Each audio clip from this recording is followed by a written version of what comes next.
ಮಧ್ಯಪ್ರಾಚ್ಯದಲ್ಲಿ ಪರಿಸ್ಥಿತಿ ಬಿಗಡಾಯಿಸಿದೆ. ಬಾಂಬ್ಗಳು ಸಿಡಿಯುತ್ತಿದೆ, ವಿಮಾನಗಳ ಹಾರಾಟ ನಿಶ್ಶಬ್ದ. ಇರಾನ್ ಇಸ್ರೇಲ್ ಮಧ್ಯೆ ಹೆಚ್ಚುತ್ತಿರುವ ಉದ್ವಿಗ್ನತೆ. ಇಸ್ರೇಲ್ ಪ್ರಧಾನಿ ಬೆಂಜಮಿನ್ ನೆತನ್ಯಾಹುಗೆ ನರೇಂದ್ರ ಮೋದಿ ಕರೆ ನೀಡಿದ್ದಾರೆ. ಇರಾನ್ ವಿರುದ್ಧದ ಯುದ್ಧ ನಿಲ್ಲಿಸಲು ಆಗ್ರಹ. ಇರಾನ್ ಮತ್ತು ಇಸ್ರೇಲ್ ಮಧ್ಯೆ ಪರಿಸ್ಥಿತಿ ಬಿಗಡಾಯಿಸುತ್ತಿದೆ. ಕ್ಷಣ ಕ್ಷಣಕ್ಕೂ ರಾಷ್ಟ್ರಗಳಲ್ಲಿ ಬಾಂಬ್ ಸಿಡಿಯುತ್ತಿದೆ. ಭಾರತ ಅಂದು ಇಂದು ನಾಳೆಯೂ ಇರಾನ್ ಪರ. ಬೆಂಜಮಿನ್ ನೆತನ್ಯಾಹುಗೆ ಪತ್ರ ಬರೆದ ದೇಶದ ಪ್ರಧಾನಿ. ಇರಾನ್ ದಾಳಿಗೆ ಮೋದಿ ತೀವ್ರ ಖಂಡನೆ. ಬಿಕ್ಕಟ್ಟಿನ ಮಧ್ಯೆ ಇಸ್ರೇಲ್ ಪ್ರಧಾನಿಗೆ ಫೋನ್ ಕಾಲ್. ತಕ್ಷಣವೇ ಯುದ್ಧ ನಿಲ್ಲಿಸಲು ದೂರವಾಣಿ ಮೂಲಕ ಮನವಿ. ಎಕ್ಸ್ ಖಾತೆಯಲ್ಲಿ ಮಾಹಿತಿ ಹಂಚಿಕೊಂಡ ಪ್ರಧಾನಿ ನರೇಂದ್ರ ಮೋದಿ. ಇತ್ತೀಚಿನ ಭಾರತದ ಕಳವಳದ ಬಗ್ಗೆ ಇಸ್ರೇಲ್ ಪ್ರಧಾನಿಗೆ ಮಾಹಿತಿ. ನಾಗರಿಕರ ಸುರಕ್ಷತೆಗೆ ಮೊದಲ ಆದ್ಯತೆ ನೀಡೋದಕ್ಕೆ ಸೂಚನೆ. ಪ್ರಾದೇಶಿಕ ಶಾಂತಿ ಸ್ಥಿರತೆಗಾಗಿ ಮಾತುಕತೆ ಮೂಲಕ ಸಮಸ್ಯೆ ಬಗೆಹರಿಸಿಕೊಳ್ಳಿ. ಯುದ್ಧವನ್ನ ಬೇಗನೆ ನಿಲ್ಲಿಸುವ ಅಗತ್ಯದ ಬಗ್ಗೆ ಪುನರುಚ್ಚಾರ. ಮಧ್ಯಪ್ರಾಚ್ಯದಲ್ಲಿ ಸಿಲುಕಿಕೊಂಡಿರುವ ನೂರಾರು ಭಾರತೀಯರು. ಅವರಿಗೆ ಹೆಚ್ಚು ಕಮ್ಮಿ ಆಗಕೂಡದು. ಕಳೆದ ವಾರವಷ್ಟೇ ಇಸ್ರೇಲ್ಗೆ ನರೇಂದ್ರ ಮೋದಿ ಭೇಟಿ ಕೊಟ್ಟಿದ್ರು. ಭಾರತ ಮತ್ತು ಇರಾನ್ನ ಸಂಬಂಧ ಇವತ್ತು ನಿನ್ನೆಯದಲ್ಲ. ತಲತಲಾಂತರದಿಂದಲೂ ಭಾರತ ಮತ್ತು ಇರಾನ್ ಸಂಬಂಧ ಅತ್ಯಂತ ಅನ್ಯೋನ್ಯತೆಯ ಸಂಬಂಧ. ಇನ್ನು ಇಸ್ರೇಲ್ ಪ್ರಧಾನಿಗೆ ಪತ್ರ ಬರೆದಿರ್ತಕ್ಕಂತಹ ನರೇಂದ್ರ ಮೋದಿ ಆಗ್ರಹಿಸಿರೋದು ಮಾತುಕತೆಯ ಮೂಲಕ ಸಮಸ್ಯೆಗಳನ್ನು ಬಗೆಹರಿಸಿಕೊಳ್ಳಿ, ಯುದ್ಧದ ಮೂಲಕ ಅಲ್ಲ.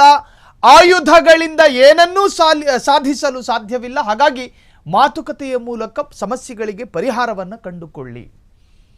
ಮಾತುಕತೆಯ ಮೂಲಕ ಸಮಸ್ಯೆಗಳಿಗೆ ಪರಿಹಾರ ಕಂಡುಕೊಳ್ಳೋದಕ್ಕೆ ಸಾಧ್ಯನೇ ಇಲ್ಲ. ಕಾರಣ ಇರಾನ್ ನ್ಯೂಕ್ಲಿಯರ್ ಬಾಂಬ್ಗಳನ್ನು ಉತ್ಪಾದನೆ ಮಾಡುತ್ತಿದೆ. ಅವರ ಅಣುವನ್ನು ನಿಲ್ಲಿಸಬೇಕು, ಅಣು ಉತ್ಪಾದನೆಯನ್ನು ನಿಲ್ಲಿಸಬೇಕು. ಕೇವಲ ಇಸ್ರೇಲ್ನ ಬೇಡಿಕೆ ಅಲ್ಲ, ಅಮೆರಿಕದ್ದು ಇದೆ. ನ್ಯೂಕ್ಲಿಯರ್ ಅನ್ನು ಉತ್ಪಾದನೆ ಮಾಡೋದನ್ನು ನಿಲ್ಲಿಸಬೇಕು. ಇಲ್ಲದಿದ್ದರೆ ನ್ಯೂಕ್ಲಿಯರ್ ತಾಣಗಳಿಗೆ ಬಾಂಬ್ ಹಾಕಿ ಇಡೀ ಇರಾನ್ನ ನ್ಯೂಕ್ಲಿಯರ್ ಸಿಸ್ಟಮ್ ಅನ್ನೇ ಹಾಳು ಮಾಡ್ತೀವಿ ಅಂತ ಹೇಳಿ ಅಮೆರಿಕ. ಅದೇ ಕಾರಣಕ್ಕೋಸ್ಕರ ನಿರಂತರವಾದ ದಾಳಿ ನಡೀತಾ ಇದೆ. ಇತ್ತ ಇರಾನ್ ಸುಮ್ಮನಿರ್ತಿಲ್ಲ, ಅತ್ತ ಅಮೆರಿಕ ಸುಮ್ಮನಿರ್ತಿಲ್ಲ, ಇತ್ತ ಇಸ್ರೇಲು ಸುಮ್ಮನಿರ್ತಿಲ್ಲ. ಒಂದು ಪುಟ್ಟ ದೇಶದ ಮೇಲೆ ಅಮೆರಿಕ ಮತ್ತು ಇಸ್ರೇಲ್ ಎರಡು ಬಲಿಷ್ಠ ರಾಷ್ಟ್ರಗಳು ಜಂಟಿಯಾಗಿ ದಾಳಿ ಮಾಡ್ತಾ ಇದೆ. ಇರಾನ್ ಏಕಾಂಗಿಯಾಗಿ ಎದುರಿಸ್ತಾ ಇದೆ. ಯಾವೊಬ್ಬನೂ ಇರಾನಿಗೆ ಸಪೋರ್ಟ್ ಮಾಡ್ತಿಲ್ಲ. ಕಟ್ಟ ಕಡೆಯದಾಗಿ ಶರಣಾಗತಿಯೂ ಆಗದೆ ಕೊನೆಯದಾಗಿ ಇರಾನ್ ಯುದ್ಧದ ಭೀತಿ ಇದೆಯಲ್ಲ, ನಿಜಕ್ಕೂ ಕೂಡ ಕ್ಷಣ ಕ್ಷಣಕ್ಕೂ ಕೂಡ ರಣಭೀಕರವಾದಂತಹ ತಿರುವನ್ನು ಪಡೆದುಕೊಳ್ತಾ ಇದೆ. ಇರಾನ್ ದಾಳಿಗೆ ಮೋದಿ ತೀವ್ರವಾಗಿ ಖಂಡಿಸುತ್ತಿದ್ದಾರೆ. ಮಾತುಕತೆಯ ಮುಖಾಂತರವಾಗಿ ಬಗೆಹರಿಸಿಕೊಳ್ಳಿ ಸಮಸ್ಯೆಗಳನ್ನು. ಆದರೆ ಈ ದಾಳಿಯ ಮುಖಾಂತರವಾಗಿ ಏನನ್ನು ಗಿಟ್ಟಿಸಿಕೊಳ್ಳೋದಕ್ಕೆ ಸಾಧ್ಯ ಇಲ್ಲ.